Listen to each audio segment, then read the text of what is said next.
Kenapa Pak Suara Sakti? Kok bisa seperti itu? Ada apa dia? Kamu tahu nggak, Suara Sakti itu sudah ngorbit nama kamu sampai hampir semua kecamatan di Indonesia yang main mulai batu pasti tahu nama kamu. Sekarang ini, wah sorry saya kalau cerita merinding saya juga. Saat ini dia sudah selesai tugasnya. Dia mau pergi, mau pamit sama kamu, dan dia nggak mau kamu ada di situ.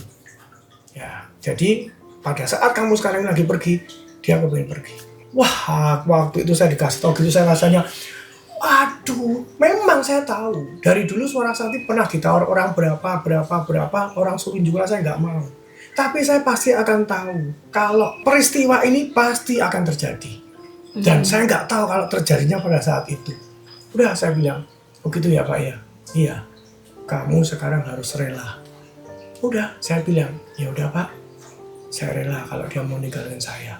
Begitu saya ngomong gitu, telepon saya masuk dari Jogja, telepon lagi saya, Pak, Suara Sakti udah meninggal. Udah, akhirnya bener meninggal.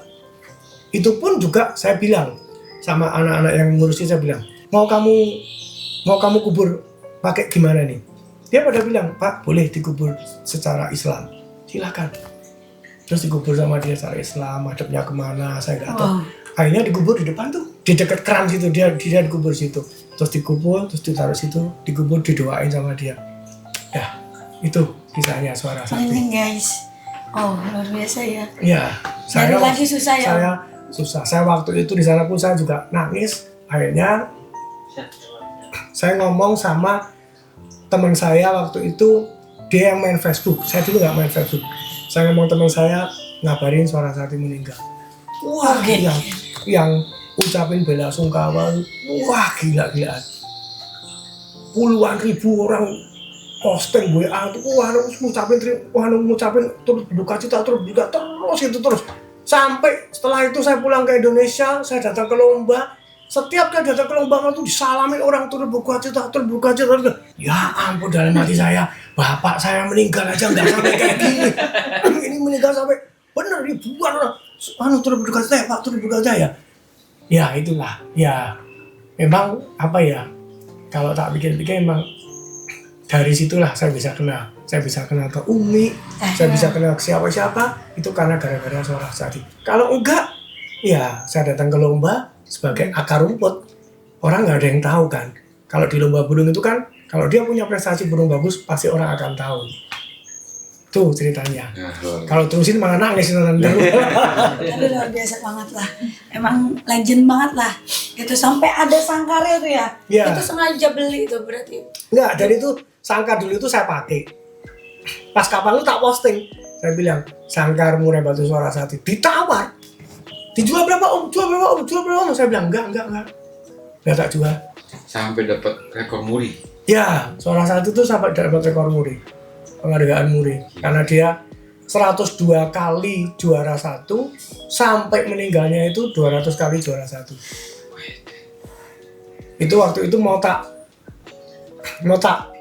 lalu lagi tak masukin lagi ke muri lagi, tak pikir udah nggak usah, cukup sekali aja. Waktu itu juga dimasukin ke tabloid. Waktu itu zaman dulu kalau nggak salah tabloidnya namanya Burung kan. Ya dimasukin ke tabloid gitu tuh, siapa yang nyangka ya nggak ada ya. Tapi sampai sekarang belum dapat lagi om. Belum. Sampai sekarang belum dapat lagi, waduh. Memang. Tapi itu merawat dari trotol tuh. Apa pastol udah? 2 tahun, umur 2 tahun. Umur 2 tahun. Umur 2 tahun. Makanya sengaja nih kesini kita mau nanya-nanya masalah rawatan. Pasti kan kalau rawatan yang sesepuh-sepuh ini saya juga banyak belajar om. Iya. Sebenarnya saya nggak jago nggak apa, cuman emang saya tuh demen banget nanya gitu. Iya. Dan biasanya kalau sesepuh-sepuh gini bener gitu loh, maksudnya ngasih bisa, ini kok sakit begini apa ya obatnya, Iya. dikasih apa ya gitu. Ini denahnya rumah. Posisi burungnya tuh di sini. Sampai segitunya. Iya. Delta Sakti. Iya. Lockbird disebut. Oh iya. Nah, terus ini dibuka lagi. Nah, ini ngaturnya. Pagi perawat itu mulai apa dulu. Ini rawatannya dia. Dan Pak, saya boleh. Ini karena ini Pak Andi ini kontraktor, jadi sampai segininya. Ih, keren loh. Sampai Rio nih hariannya nih. Harian Rio baru, Rio Cungko. Ah, ini Cungko nih, banyak yang nanya nih. Ini mau di-keep nih. Oh, kalau Cungko itu kerodong juga? Kerodong. Oh, kalau sore di kerodong? Sore di kerodong. Oke. Jadi tak buat, coba burung ini, coba. Nanti coba belum jalan, ganti lagi. Sampai nanti kira-kira udah ketemu, on, baru dipakai.